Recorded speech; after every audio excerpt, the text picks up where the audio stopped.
Beaucoup de personnes se cachent derrière les sectes et ceux-là ne se rendent pas compte qu'ils s'occupent du reste du monde. Il existe des sectes pernicieuses. Ce sont les sectes d'aujourd'hui qui apprennent comment voler les énergies des autres et comment s'en prendre à autrui.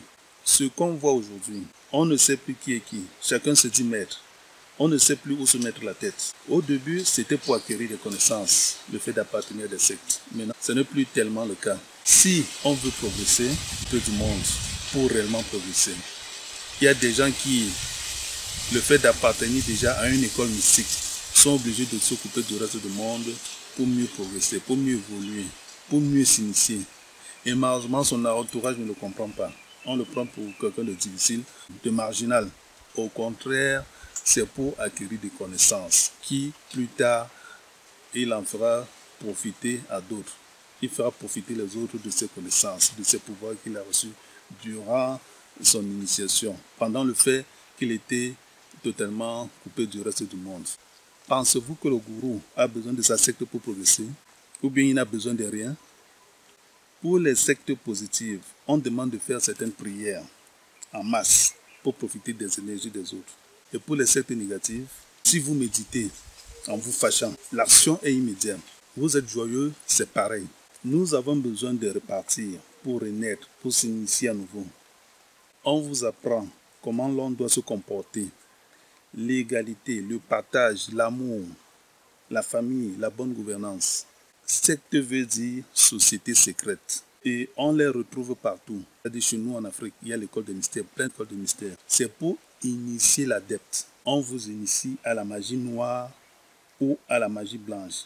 C'est un problème de choix. La société secrète instruit. L'enseignement à 3 niveaux. Ceux qui ont la capacité de s'élever à un certain niveau. D'autres sont des adeptes.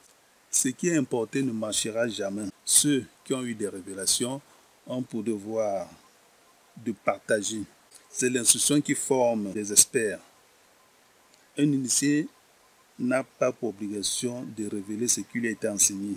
Il ne doit pas dévier. En islam, il y a ce que l'on enseigne à tout le monde à la mosquée sur la base du Coran.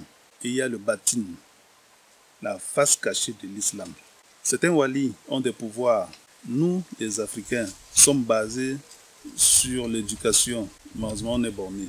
On ne peut pas créer. En islam, on dit, après avoir appris le Coran, cherche à connaître le Coran. Ce sont des gens qui se mettent dans des problèmes. Un homme de pouvoir est un homme sage, un homme de secret. Sinon, ceux qui te l'ont donné vont le retirer. Si tu réagis à la moindre insulte, c'est négatif pour un initié. Voilà, c'est tout pour ce énième chapitre sur les sectes.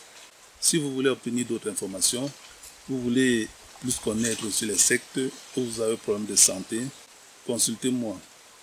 Contactez-moi par les contacts qui s'affichent sur votre écran.